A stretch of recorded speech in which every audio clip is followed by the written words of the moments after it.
김은호.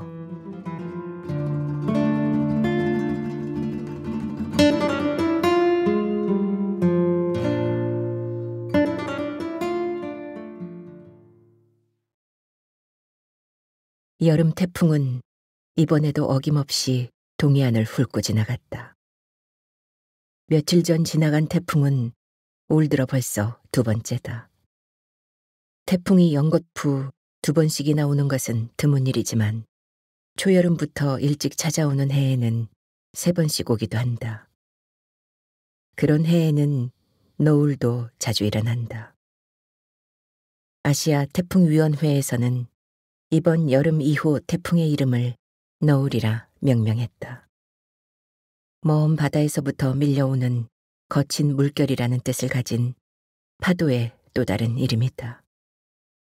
희연은 자신의 가게 앞에서 바다를 향해 서 있다. 먼 바다에서부터 달려오고 있는 하얀 파도를 바라본다.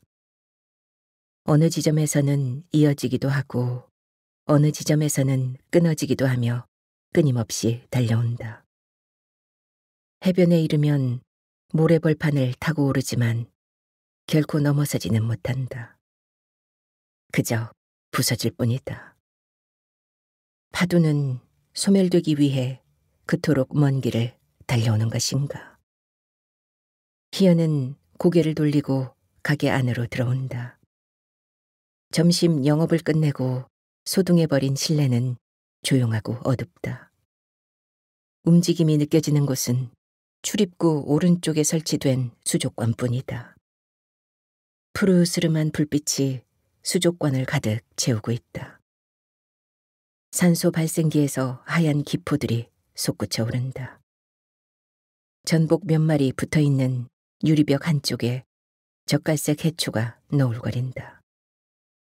오징어 몇 마리 유선형 몸체를 흔들어대더니 해초 사이로 몸을 숨긴다. 문득 멀고 깊은 바닷속을 홀로 유영하는 느낌이다. 벽시계를 쳐다보니 시침은 숫자 2를 막 넘어가고 있다. 깜짝 놀라며 리모컨을 들어 TV를 켠다. 눈부심이 가득한 바다를 후경으로 금빛 모래벌판이 화면에 떠오른다. 잠시 후 그곳엔 한 남자가 마이크를 들고 나타난다. 속보입니다. 신원이 밝혀지지 않은 두 사람이 너울에 휩쓸려 실종됐습니다. 목격자에 따르면 오늘 정오쯤 동해안 수미진 소재 모래언덕 해변에서 갑자기 밀어닥친 너울에 두 남녀가 휩쓸렸다고 합니다. 잔잔하던 바다에 갑자기 솟구쳐 오르는 너울은 그 힘이 엄청나 한번 휩쓸리면 아무리 수영을 잘하는 사람이라도 헤어나기 어렵습니다. 사고가 발생한 지 2시간이나 지났지만 아직 실종자들을 찾아내지 못했습니다. 해양과학자들에 따르면 갑작스런 너울의 생성은 아직도 정확한 원인이 밝혀지지 않았고 그 경로도 예상할 수가 없다고 합니다. 동해안에서는 요즘 들어 큰 너울이 자주 발생하고 있어 대책 마련이 시급한 실정입니다. 남자의 얼굴이 목소리와 함께 사라지며 화면은 다시 푸른 바다로 가득 차오른다. 수면은 부서지는 햇살을 반사하며 아득히 일렁거린다. 희연은 TV를 끄고 핸드폰에서 준수의 단축키를 찾아 누른다. 전원이 꺼져 있으니 확인하여 주시기 바랍니다. 유진의 것을 찾아 다시 누른다. 같은 멘트가 나온다. 희연은 결국 벽에 붙은 관내 비상 연락망을 찾아 경찰서 번호를 한자 한자 누르기 시작한다. 희연이 유진을 이곳 수미진으로 초대한 것은 3일 전이다. 저녁 식사를 마치고 준수에게 차 한 잔을 건네며 말했다. 당신 유진이 기억하지? 갑작스런 물음에 그는 무엇에 된 것처럼 화들짝 놀랐다. 하지만 급하게 표정을 고치고 되물었다. 그 친구는 왜? 낮에 미선이하고 통화했어. 지금 한국에 들어와 있다네. 그래? 그는 애써 덤덤하게 대답했다. 번호 받아 통화까지 했어. 영국 사는 건 알고 있었지? 희연은 결혼 후 준수에게 유진 얘기를 해본 적이 한 번도 없었다. 갑작스레 그녀 얘기를 꺼내자니 너무 뜬금없는 것 같아 우선 그렇게 말을 시작했던 것이다. 준수는 예전에 누구에겐가 들었던 것 같다며 얼버무렸다. 갑자기 학교를 그만두고 정신없이 살다 보니 걔랑 연락이 끊어져 버렸지 뭐야. 그래도 내겐 베스트 프렌드였는데. 한국에 머물고 있다는 소식 들으니 보고 싶더라고. 희연은 계속 말했고 준수는 듣기만 했다. 보고 싶다 했더니 저도 보고 싶다더라고. 그런데 우리 가게 사정이 있잖아. 내가 서울까지 가기 어려우니 이리 좀 와달라고 했어. 여기 바다가 좋으니 1박 2일 휴가 삼아서. 말하자면 초대지. 초대? 언제? 그의 눈동자가 갑자기 흔들렸다. 뭐래? 뭐? 나한테 상의도 없이 무슨 일을 그렇게 멋대로 하는 거야? 그는 더 이상 자신의 감정을 숨기지 않았다. 왜 화를 내고 그래? 내가 내 친구한테 그런 초대도 못해? 희연이 목소리를 높이자 그는 안 두겠는지 꼬리를 내렸다. 그게 아니라 너무 갑작스러워 그런 거지. 과민 반응이라는 것을 스스로 인지한 것 같았다. 대학 3학년 동아리 커플이었던 최준수. 지금의 남편인 그의 아이를 가지며 희연은 학교를 그만뒀다. 어렵게 들어간 대학이었고 새 학기만 남았는데 그렇게 결정했다. 준비 없이 급히 시작된 결혼 생활은 평탄치 못했다. 태어난 딸은 희귀 난치병 판정을 받았다. 그 천사 같은 아이는 세상에 와서 3년 동안 고통만 받다가 희연에게 감당할 수 없는 슬픔과 빚을 남기고 떠났다. 준수는 하는 일마다 실패했고 두 사람의 삶은 피폐해져 갔다. 그런 모습을 친구들에게 보여주는 것이 싫었다. 그녀 스스로 그들에게서 멀어졌다. 새로운 친구로 우울증이 찾아왔다. 자주자주 숨 쉬는 것이 고통스러웠다. 꽤 오랫동안 정신건강의학과에 다녀야 했다. 서울 생활에 항복을 선언했다. 3년 전 고향인 이곳 수미진으로 준수와 함께 내려왔다. 이곳에는 몇 년 전 엄마가 돌아가시며 유산으로 남겨준 작은 가게가 하나 있었다. 당신이 평생 운영하던 오래된 국밥 가게였다. 어린 시절의 희연은 이 가게가 그렇게 싫었다. 하지만 지금은 세상에 단 한 곳 존재하는 부빌 언덕이었다. 이곳에 기대어 다시 살아볼 생각이었다. 가게를 개조해 해변 횟집이라 이름 붙였다. 수족관 하나 구석에 들이고 식사와 함께 물회, 막회를 팔았다. 준수는 가게에서 20km 떨어진 해돌바다의 양식장에 일자리를 얻었다. 몇 번의 사업 실패로 신용불량자가 된 그가 할 수 있는 일은 그런 일 말고는 없었다. 한 번도 해보지 못한 바닷일이지만 고깃배를 타는 것보다는 그래도 수월했다. 산과 바다, 태양과 바람, 고된 노동 속에 하루하루 살아가다 보니 서울에서 얻은 상처들도 조금씩 아물어갔다. 60만 내지 않는다면 이곳에서의 삶도 그리 나쁘지 않았다. 삶의 고통을 깊이 겪은 사람들은 반드시 깨닫게 되는 것이 있었다. 인간이 살아가면서 바라야 할 것은 행운을 얻는 것이 아니라 불운을 피하는 것이라는 걸. 더 이상 나쁜 일이 일어나지 않는 이곳에서의 일상이 그럭저럭 평화로웠다. 희연은 준수에게 하던 말을 계속했다. 나 이젠 이곳에서의 삶이 부끄럽지 않아. 그래서 유진이도 초대한 것이고. 잘했어. 그도 이제는 이 초대를 어쩔 수 없이 받아들이는 것 같았다. 서울에서 아침 8시 차를 타라고 했어. 그러면 터미널에 11시까지는 도착할 거야. 알다시피 나는 2시까지는 가게를 비울 수 없으니 당신이 일 일찍 끝내고 터미널에서 유진이를 픽업해줘. 그날은 모래언덕 해변에서 놀 계획이니 유진이 데리고 먼저 그곳에 가 있어. 그렇게 할 수 있지? 모래언덕 해변은 작은 축항이라 불리는 수미진 제2 방파제에서 200m쯤 떨어진 곳에 있는 모래벌판이다. 동해안의 평평한 해변들과는 달리 둔덕이라 할 만한 모래언덕이 있어 사람들은 그곳을 모래언덕 해변이라 불렀다. 해변 서쪽으로 펼쳐진 긴 송림이 울창했고 해풍에 밀려오는 소량이 진했다. 그렇게 아름다운 곳인데도 사람들의 발길은 거의 없었다. 수심이 깊어 수영을 하기에는 적합하지 않기 때문이다. 장소는 잘 정한 것 같네. 준수도 그곳은 맘에 들어 했다. 수영을 잘하는 사람들에게는 깊은 수심이 문제되지 않았다. 텐트 치는 것은 정규에게 부탁해 놓을 테니 신경 쓰지 않아도 된다고 희연이 다시 말했다.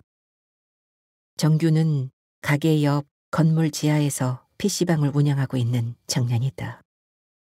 밥 먹으러 희연의 가게에 자주 왔고 그녀에게 무슨 일이라도 생기면 제 일처럼 발벗고 도와주는 고향 후배이다. 아이스박스에 술 안주 같은 것들 채워 텐트에 미리 갖다 놓도록 할게. 점심 장사 끝나는 대로 갈 테니 당신이 유진이 친구해주면서 좀 기다려. 그리고 희연은 의미심장하게 덧붙였다. 모레가 보름이니 저녁엔 바다에 보름달도 떠오를 거야. 보름달 뜨는 바다라. 그림이 괜찮네.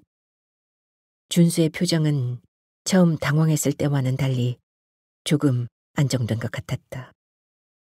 희연이 유진을 수미진으로 초대하게 된 발단은 이웃 동생 순옥의 전화 한 통으로부터 시작됐다.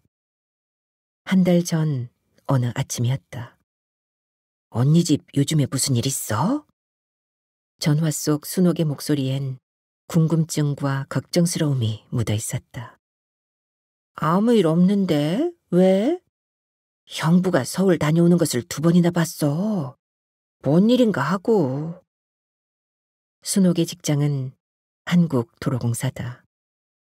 그녀는 몇 달 전 북강릉 톨게이트로 발령이 나 그곳에서 일하고 있었다. 동서울 톨게이트에서 들어와 북강릉 톨게이트로 나오는 준수의 차를 그녀가 근무하고 있던 새벽 6시쯤 2번이나 보았다는 것이었다. 그것도 일주일 간격으로. 희연이 아는 일로 준수가 서울에 다녀온 적은 없었다. 잘못 봤겠지. 분명히 언니네 차야. 처음에는 긴가민가 그냥 지나쳤는데 2번째는 좀 이상해서 컴퓨터에서 확인까지 해봤어. 은비색 렉스턴 5585 맞잖아. 당황스러웠다. 한번 알아보겠노라고 얼버무리고 전화를 끊었다. 가만히 생각하니 그동안 준수의 행동에 미심쩍은 부분이 있음이 떠올랐다.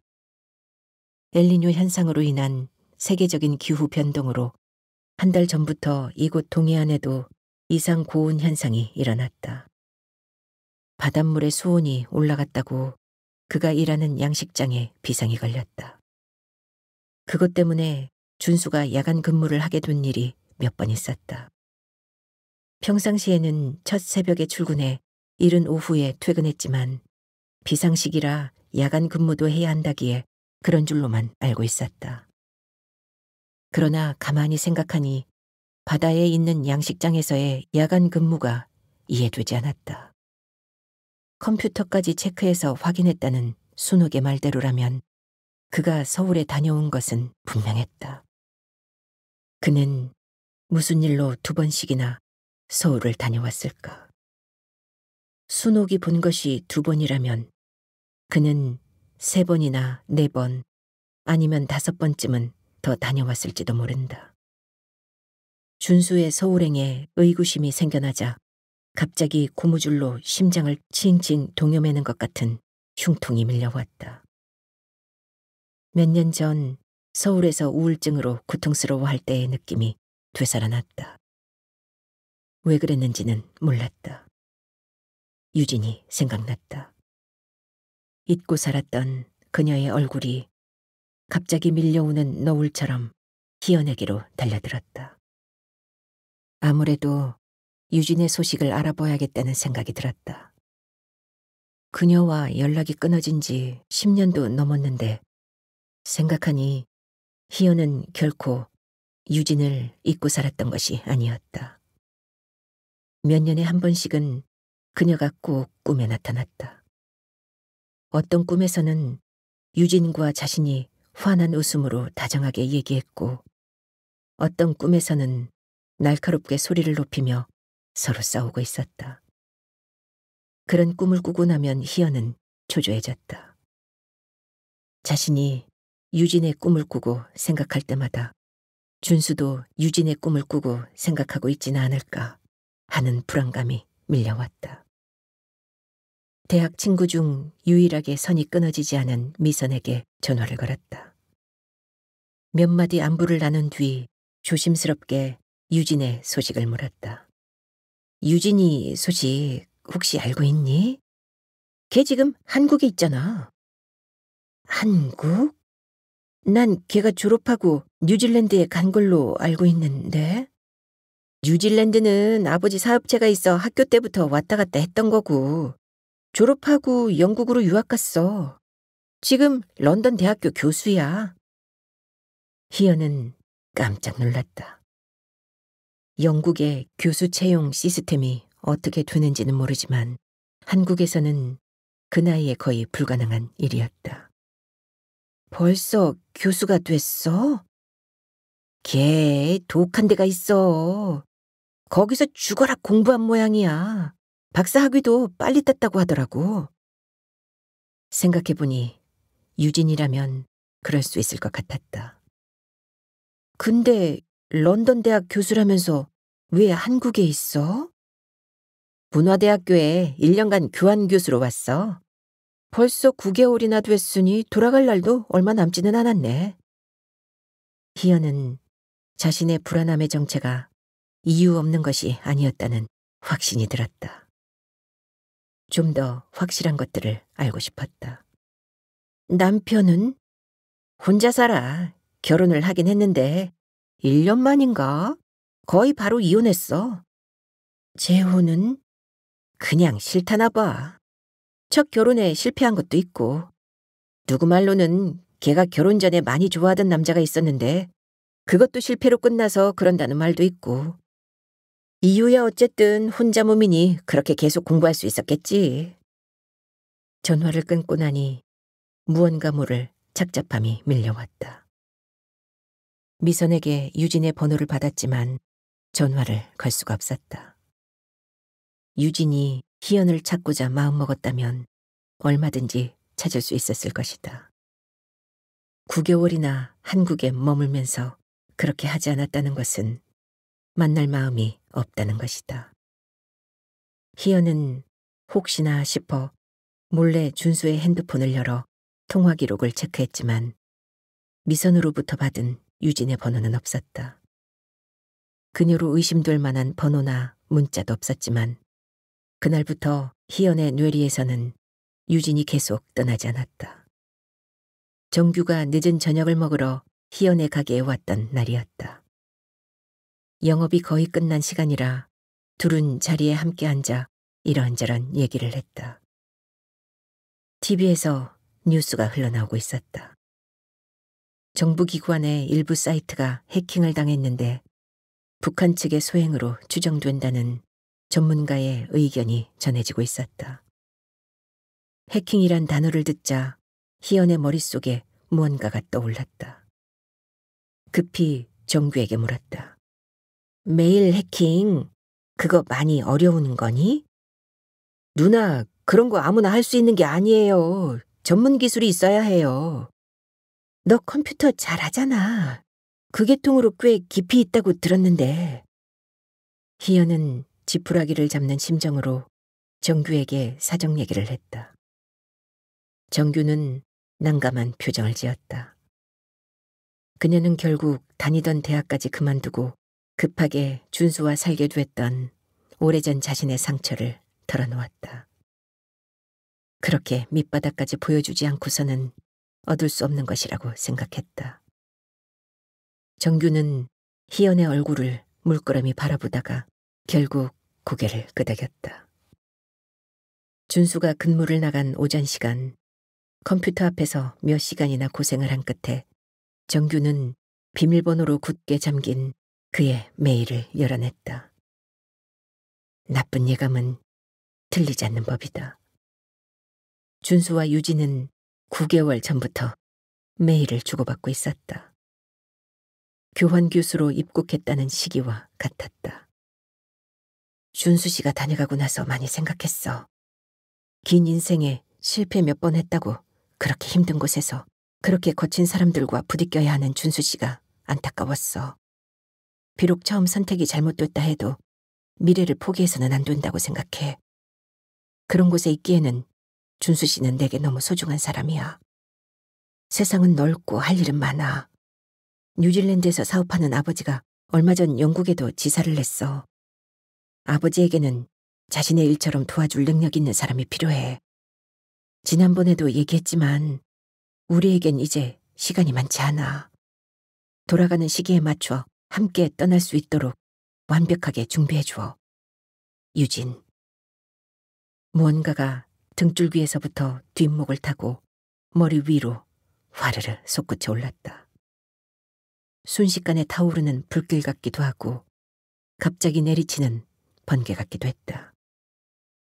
엄청나게 뜨겁고 아파서 온몸이 마비될 것 같았다. 똑바로 서 있을 수 없었다. 얼굴에는 식은땀이 흘러내렸고 입술은 바르르 떨렸다. 오래전 어느 날 일이 선명하게 떠올랐다. 대학 2학년 때였다. 희연은 과에서 가장 친하던 친구 유진을 자신이 활동하고 있는 사진 동아리에 데리고 갔다. 희연의 캠퍼스 커플인 준수가 그 동아리 회장이었다. 유진은 동아리가 마음에 든다며 바로 입회를 했다. 적극적인 성격의 유진은 동아리 활동도 열심히 했다. 준수 때문에 적을 두고 있었을 뿐이지 사진 찍기에는 미온적이던 희연은 유진의 활동에 자극을 받았다. 유진에게 뒤지기 싫어 뒤늦게 출품에 매달렸다. 동아리에서는 가끔 야외 출사를 나갔는데 언젠가부터 희연은 준수와 유진이 지나치게 가까워졌다는 느낌이 들었다. 뭔가 잘못됐다는 생각과 함께 묘한 불안감이 서서히 그녀를 조여왔다. 유진이 몸이 아파 결석했던 늦가을 어느 날이었다. 희연은 하굣길에 문병차 유진의 집에 들렀다. 유진은 집에 없었고 전에도 몇 번 뵌 적이 있는 그녀의 어머니가 유진의 방으로 안내했다. 감기 몸살이 심해 동네 내과에 갔는데 30분 정도 있으면 올 것이니 기다리라고 했다. 희연은 창문 쪽으로 붙여놓은 책상 앞에 앉아 유진을 기다렸다. 그런데 이상한 일이었다. 가만히 앉아 있으니 가슴이 두근두근 하는 것이었다. 그동안 막연하게 느껴지던 불안감의 정체가 어쩌면 이 책상에서 확인될지도 모른다는 생각이 들었다. 조심스럽게 창밖을 내다보았다. 창 앞엔 감나무 한 그루가 서 있었다. 주황빛으로 물든 감 이파리 몇 잎이 천천히 낙하하고 있을 뿐 밖은 조용하기만 했다. 희연은 다시 의자에 앉아 책상 위에 있는 잡지를 보는 척하며 오른쪽 서랍을 살며시 열었다.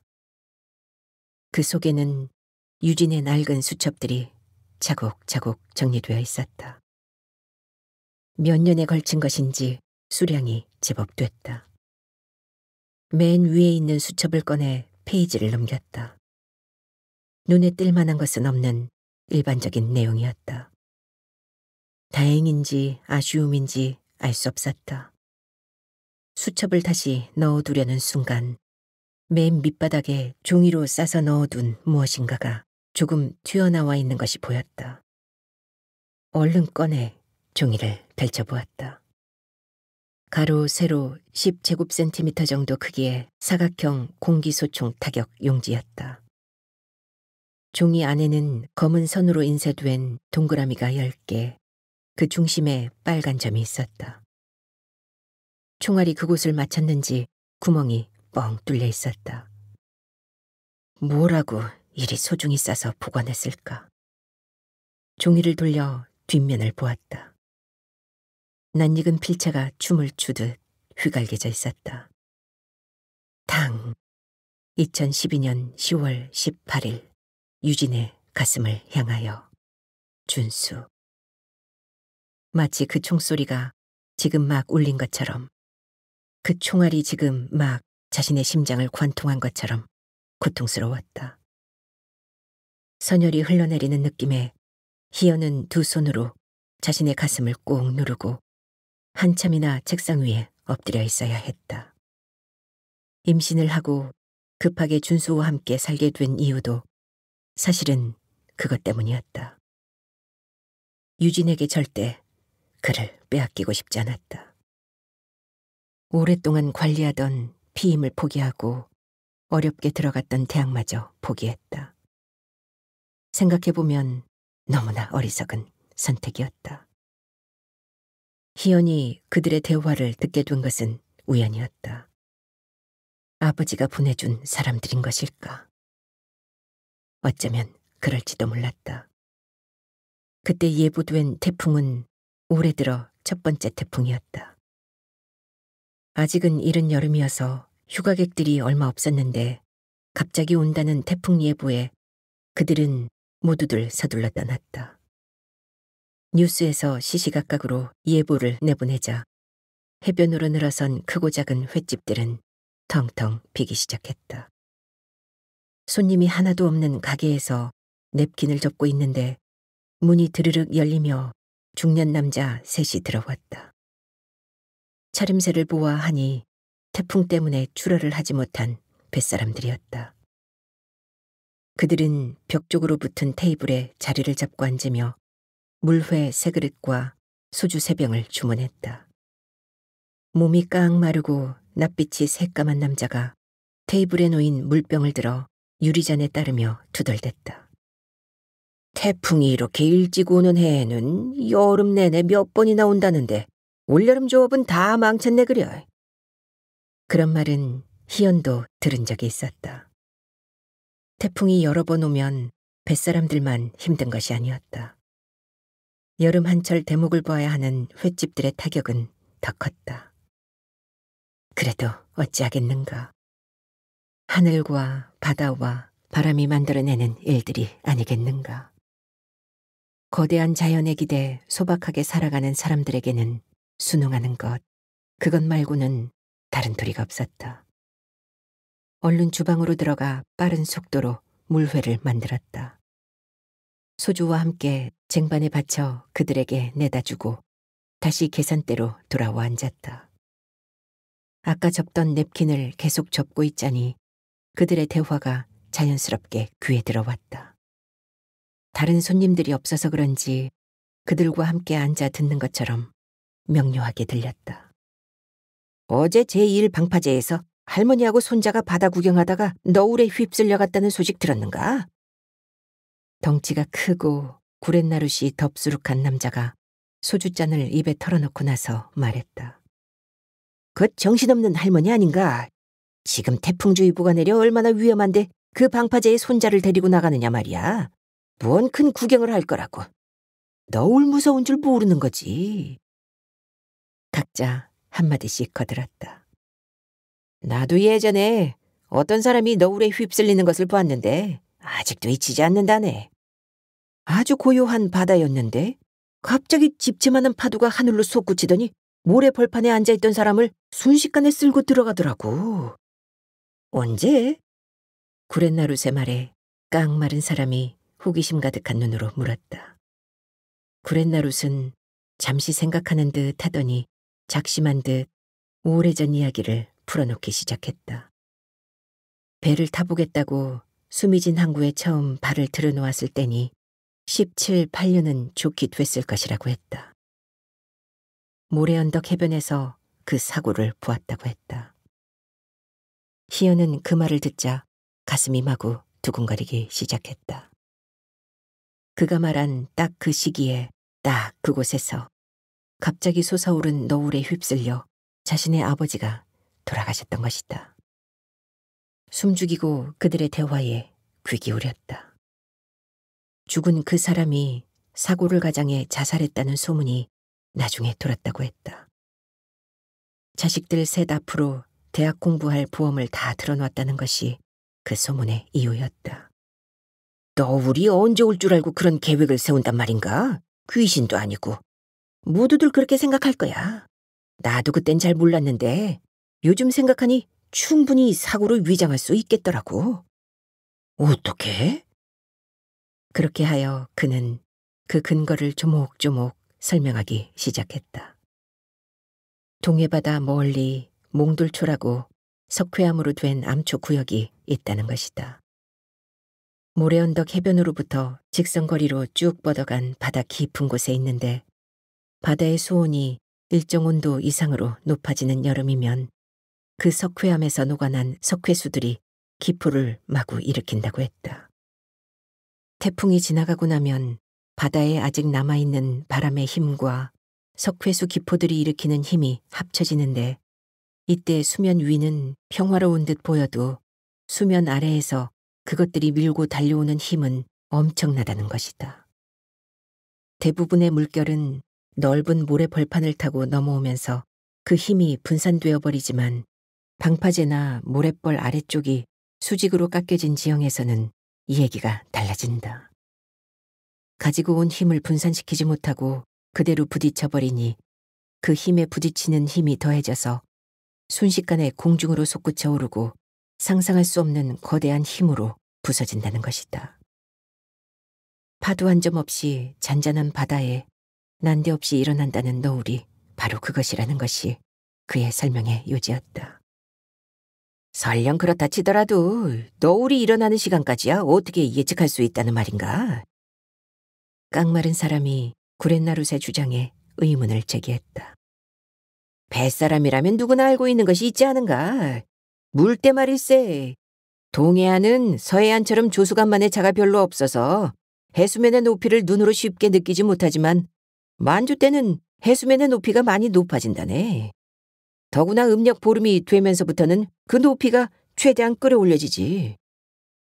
그는 젓가락으로 물회를 휘젓다가 내용물이 더 이상 집어지지 않자 그릇째 그대로 들어 국물을 쭉 들이켰다.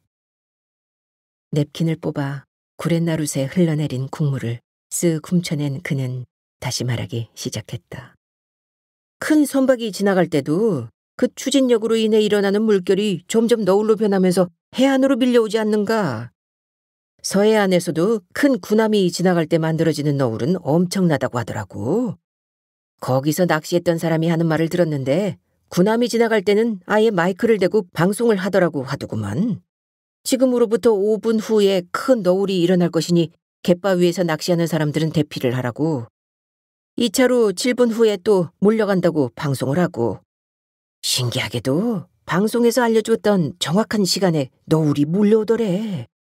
태풍이 지나갔던 날짜와 달이 차오르는 날짜, 선박이 지나가는 시간을 안다면 평소에 너울이 잘 일어나던 곳에서는 그 시간도 대략 계산해낼 수 있지 않겠는가? 그는 자신만만하게 말했다. 그들은 주문했던 물회와 소주를 다 비우자 바로 가게를 떠났다. 실종된 두 남녀의 시체가 떠올라 다시 모래언덕 해변 쪽으로 밀려온 것은 너울이 일어난 지 3일째 되는 날이었다. 남자는 해돌 양식장에서 일하고 있는 최준수. 여자는 문화대학교에 교환 교수로 와 있는 런던 대학교 교수 이유진으로 밝혀졌다. 경찰은 두 사람의 핸드폰이 노을이 발생했던 시각 이후 끊어졌고 최준수의 렉스턴 차량이 모래언덕 해변 서쪽 솔밭에 주차되어 있는 것으로 실종자들을 두 사람으로 추정했다. 바다가 조금만 더 잠잠해지기를 기다려 실종 이틀째부터 잠수팀을 꾸려 수색 작업을 하기 시작했다. 희연은 실종자들의 사체를 찾았다는 연락을 받자 급히 모래언덕 해변으로 달려갔다. 그곳엔 이미 동네 주민들 여럿이 나와 웅성거리고 있었다. 죽은 준수와 유진이 모래벌판에 나란히 눕혀져 있었다. 두 명의 경찰관이 사체를 살펴보면서 서류에 무엇인가 적고 있었다. 바닷물에 불어 몸도 얼굴도 두 배쯤은 커진 상태라 누군지 알아볼 수 없었지만 입고 있는 파란 체크무늬 반팔 남방과 흰 바지는 실종되던 날 새벽 그가 양식장으로 출근하며 입고 나갔던 옷이 분명했다. 희연은 뜨거운 모래벌에 다리를 꺾으며 그대로 주저앉았다. 땀과 눈물과 모래가 범벅된 얼굴로 오열하고 있는 그녀의 등 뒤에서 사람들은 각자 들었던 말들을 쏟아내기 시작했다. 여기는 태풍 지나고 나면 큰 너울이 한 번씩은 일어나는 곳이래요. 옛날부터 꼭 이 자리에서 사람이 죽었대요. 두 명의 목격자로 인해 사건은 부검없이 익사사고사로 종결됐다. 유진은 서울에서 그녀의 가족들이 와서 데리고 갔고 준수는 희연이 이곳에서 장례를 치른 후 화장하여 바다에 뿌렸다. 두 사람의 몸은 함께 떠났지만 영혼까지 함께하지는 못했을 것이다. 준수와 유진. 그들의 영혼은 각자 자신의 자리로 돌아갔으리라 희연은 믿었다. 며칠 전 세 번째 태풍이 또 지나간다는 바다는 오늘에야 겨우 잠잠해졌다. 지나간 시간들이었지만 이제 모두 끝난 것이 확실하다.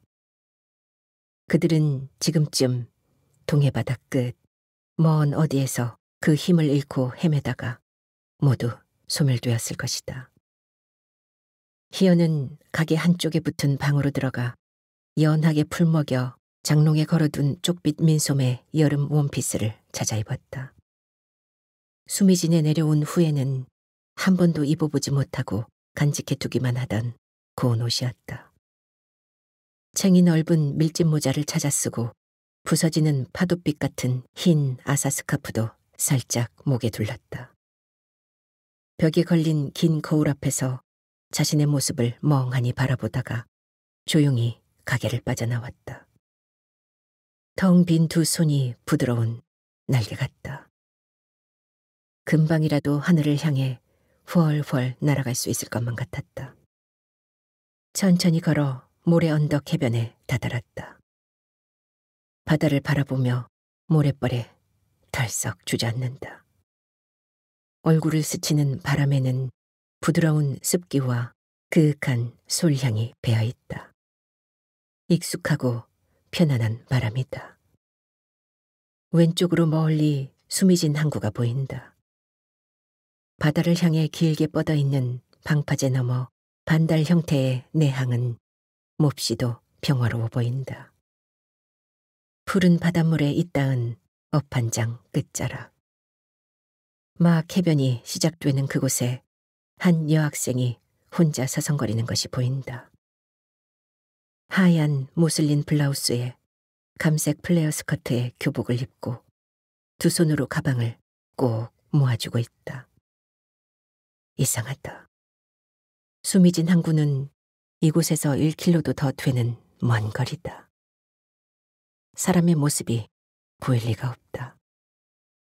희연은 너무 놀라 눈을 크게 깜빡이고 다시 한번 그곳을 바라본다.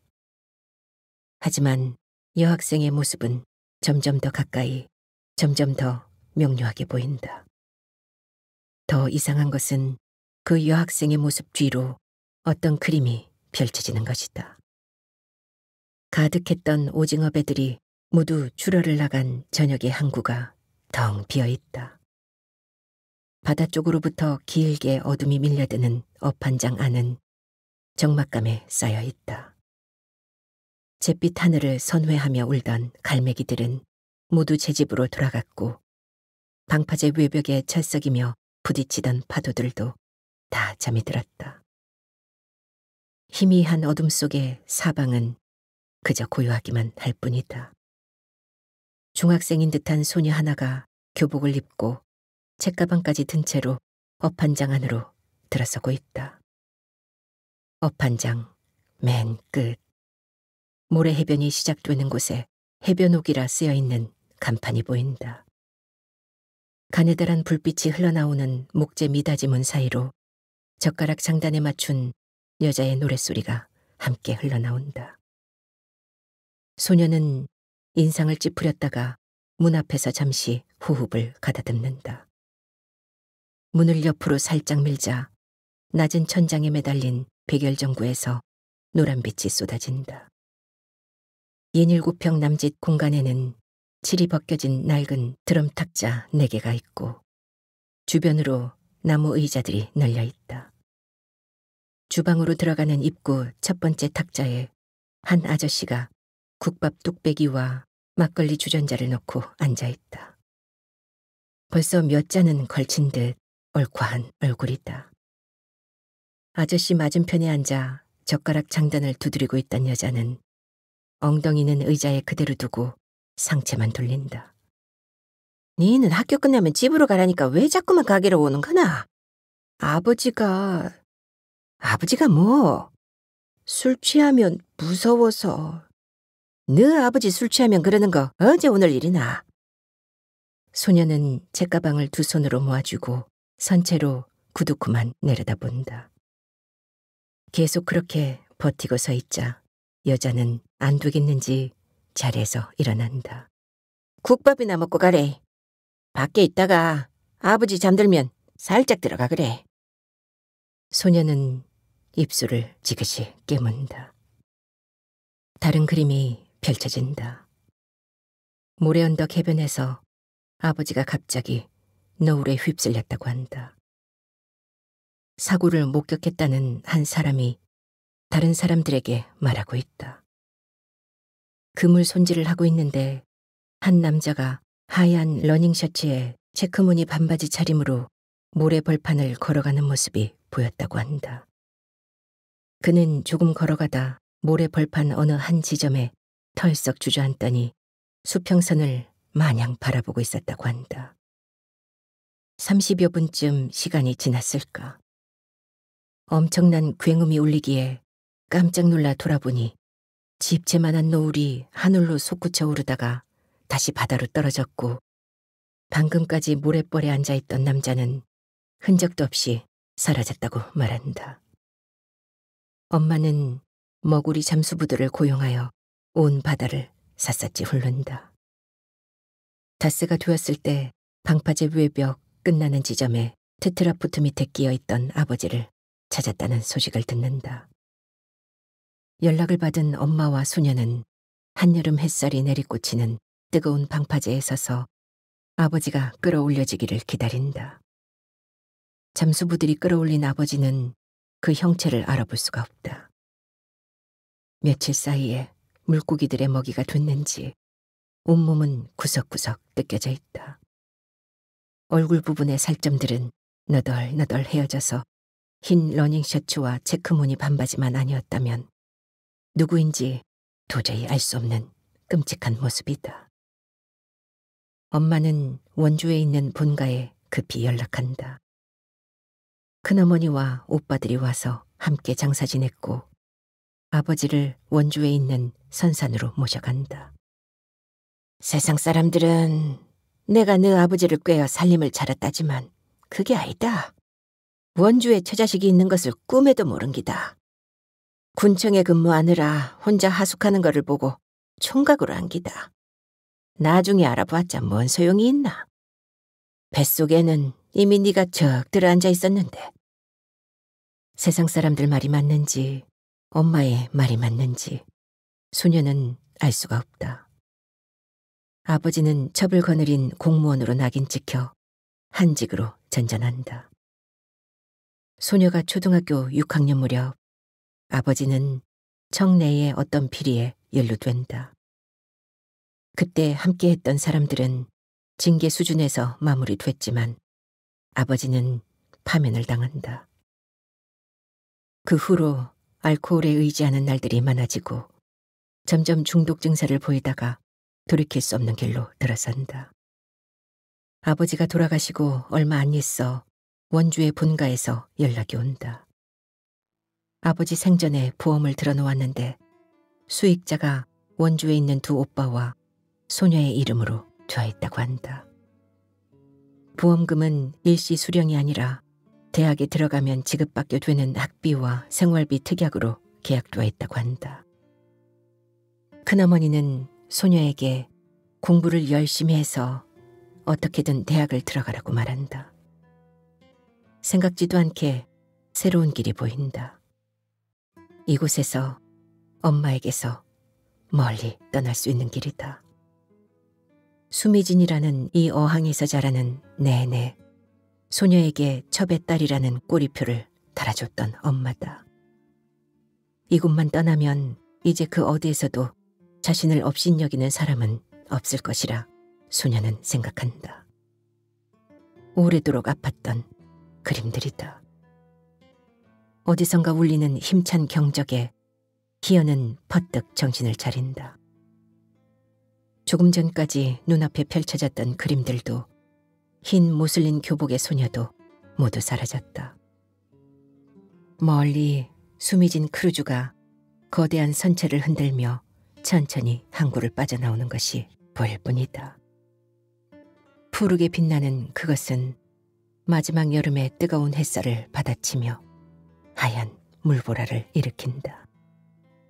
희연은 먼 수평선과 평행선을 그으며 달리는 수미진 크루즈를 아득하게 바라본다. 속도가 조금씩 빨라지며 선수가 물결을 가르자 선미에서는 커다란 너울이 일어난다. 푸른 너울에 화답하듯 먼 바다에서 하얀 파도들도 달려오고 있다. 그제야 모래벌에서 일어난 희연은 바다를 향해 천천히 걸어가기 시작한다.